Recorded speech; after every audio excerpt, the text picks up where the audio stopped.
Saudara dikasihi Tuhan, kalau kita bicara mengenai Natal, tadi saya senang sekali di dalam video awal disebutkan ada beberapa orang dari TLCC ditanya mengenai makna Natal dan semuanya menjawab dengan ya bagi saya itu luar biasa karena di luar sana di tempat-tempat lain ketika kita merayakan Natal orang memaknai Natal dengan sesuatu yang berbeda. Kalau disebut dengan Natal, saudara bisa membuka YouTube ketika mencari lagu-lagu Natal, semua bicara mengenai liburan. Semua bicara mengenai hadiah. Semua berbicara mengenai apa yang saya dapat. Saya baru saja melihat Natal arti bagi seseorang dan mereka mengatakan senang sekali di hari Christmas mereka mendapatkan anak anjing. Waduh, senang sekali. Jadi semua bicara mengenai apa yang aku terima dalam hari Natal. Apa yang aku peroleh dalam hari Natal. Tapi kalau kita pikirkan sebenarnya siapa yang berulang tahun? Di mana-mana kalau ada seorang anak yang berulang tahun atau seorang yang berulang tahun, pasti yang diundang datang membawa hadiah buat yang ulang tahun. Tapi Natal mengubah segala-galanya. Kita berpikir Natal, kita dapat sesuatu. Orang merayakan Natal dan berpikir pulang dapat bingkisan apa Natal. Hari Natal semua memikirkan kalau seandainya saya di rumah, kira-kira bingkisan Natal apa yang dikirim oleh orang lain ke rumah saya. Ada hampers Natal. Semua kita pikir mengenai diri kita sendiri. Kita yang dapat hadiah. Tapi memang itu Natal sebenarnya. Natal adalah kita dapat hadiah. Benar kita dapat hadiah. Tapi respon kita seharusnya kita memberikan hadiah Natal itu, memberikan balik hadiah itu kepada Tuhan. Natal artinya kita menerima hadiah terbesar. Kalau kita baca dalam Efesus pasal 2 ayat 8 dan 9. Firman Tuhan berkata, sebab karena kasih karunia kamu diselamatkan oleh iman. Itu bukan hasil usahamu tetapi pemberian Allah.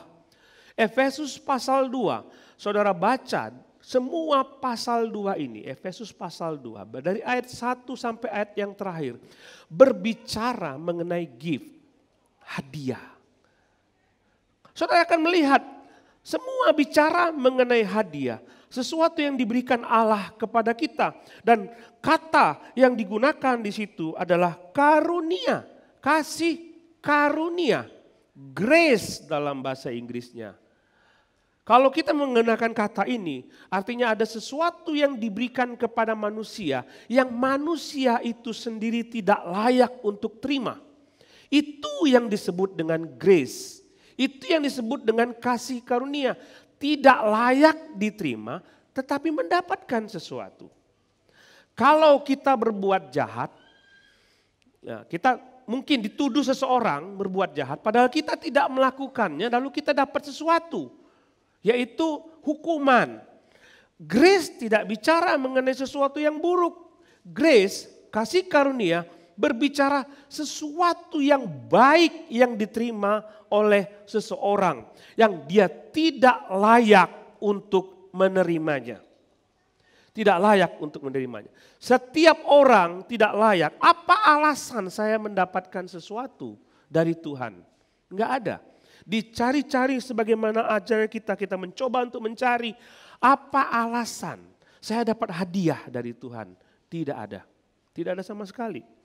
Tapi Tuhan mengatakan, kamu diselamatkan oleh iman itu bukan hasil usahamu, tetapi pemberian Allah. Natal bicara mengenai pemberian Allah. Jadi kalau bukan hasil usaha kita, bukan kita tidak layak, maka Allah berkenan memberikannya kepada kita. Sekalipun kita jahat kepada Tuhan. Itu kasih karunia. Jadi bayangkan kalau ada seseorang berbuat jahat, seseorang berbuat jahat. Dan saudara melihat orang itu berbuat jahat kepada orang lain. Dan orang lain itu merasa tersakiti.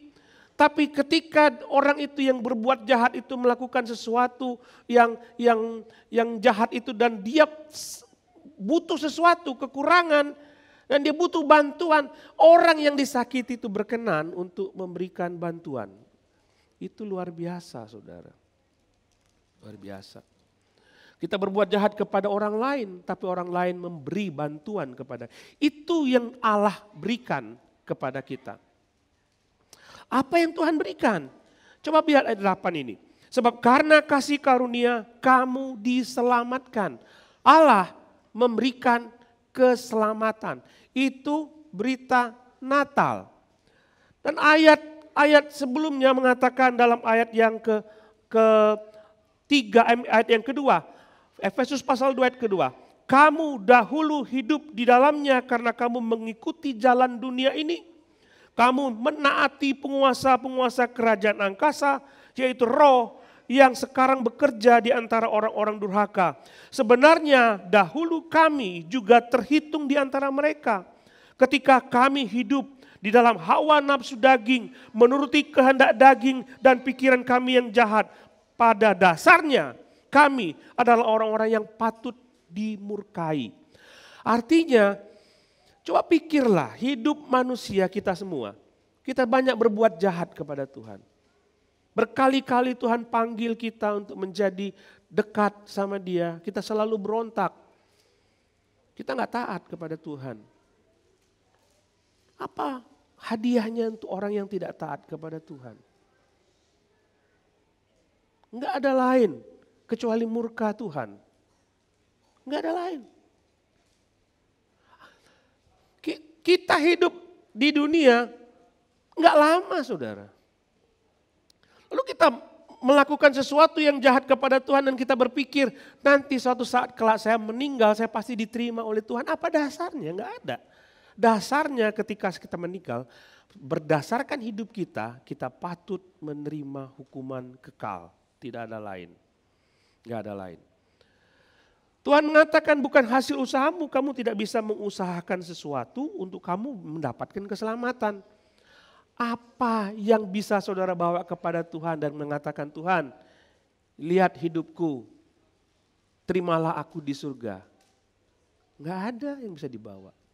Siapa kita manusia yang bisa menyogok Tuhan, memberikan kepada Tuhan sesuatu sehingga kita layak? Apa? Apa yang kita bawa? Tidak ada. Lalu Tuhan mengatakan, kamu enggak ada apa-apa yang bisa kamu bawa untuk kamu patut diterima di rumahku. Tetapi Tuhan mengatakan, aku punya usul. Aku punya usul.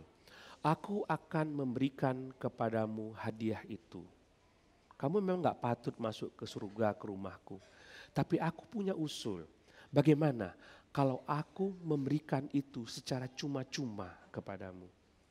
Secara cuma-cuma diberikan kepada kita. Sehingga kita bisa menerima surga menjadi warisan kita.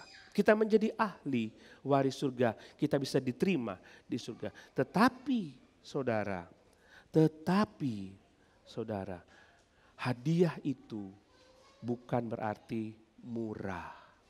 Tuhan mengatakan, kamu akan kuterima di surga, tetapi bukan berarti murah. Firman Tuhan berkatakan dalam ayat 4, Allah yang kaya dengan rahmat oleh kasih karunia kasih-Nya yang besar yang dilimpahkan kepada kita, telah menghidupkan kita bersama-sama dengan Kristus.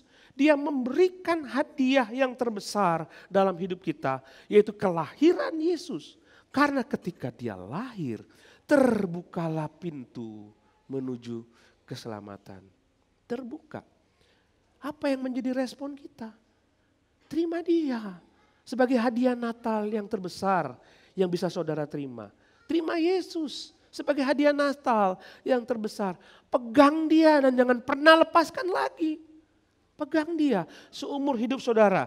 Sehingga nanti ketika saudara datang ke surga meninggalkan dunia ini, saudara akan diterima oleh Tuhan. Karena bagi saudara sudah ditebus oleh Yesus. Pesan Natal, memang ada hadiah dari Tuhan. Tapi kita juga harus memberi hadiah kepada Tuhan. Dia sudah memberikan hadiah yang paling besar, yaitu hidupnya sendiri. Supaya kita menerima keselamatan di surga. Terima dia sebagai Tuhan dan Juru Selamatmu. Tapi apa timbal balik kita? Hadiah apa yang kita berikan kepada Tuhan?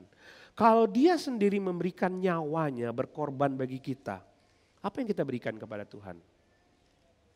Apa? Kita hanya berpikir saya mau beribadah kepada Tuhan tiap minggu. Itu pun kalau saya ingat, biasanya setiap Natal saya datang ibadah. Enggak seperti itu. Kita bisa mengatakan saya beribadah setiap hari Minggu. Itu hadiah buat Tuhan? Apakah kita hadiah buat Tuhan dengan cara membaca Alkitab? Kalau Tuhan memberikan hidupnya buat kita sebagai hadiah Natal bagi kita, sehingga kita diterima oleh Tuhan di surga, seharusnya kita juga memberikan hidup kita kepada Tuhan sebagai hadiah buat Tuhan. Bawalah hidupmu, serahkan kepada Tuhan. Tuhan, ini hidupku. Terimalah sebagai hadiah Natal buat kelahiranmu yang kami rayakan pada hari ini. Dia memberikan hadiah Natal, yaitu Yesus kepada umat manusia. Tinggal masalahnya sekarang, apakah saudara mau terima hadiah Natal itu dari Tuhan? Apakah saudara mau terima Yesus Kristus sebagai Tuhan dan Juru Selamatmu? Supaya saudara menerima hidup yang kekal bersama-sama dengan Tuhan. Kalau saudara sudah terima dia sebagai Tuhan, timbal balik, cross kado. Tuhan memberikan hidupnya bagiku, maka aku akan memberikan hidupku bagi Tuhan. Mari kita berdoa.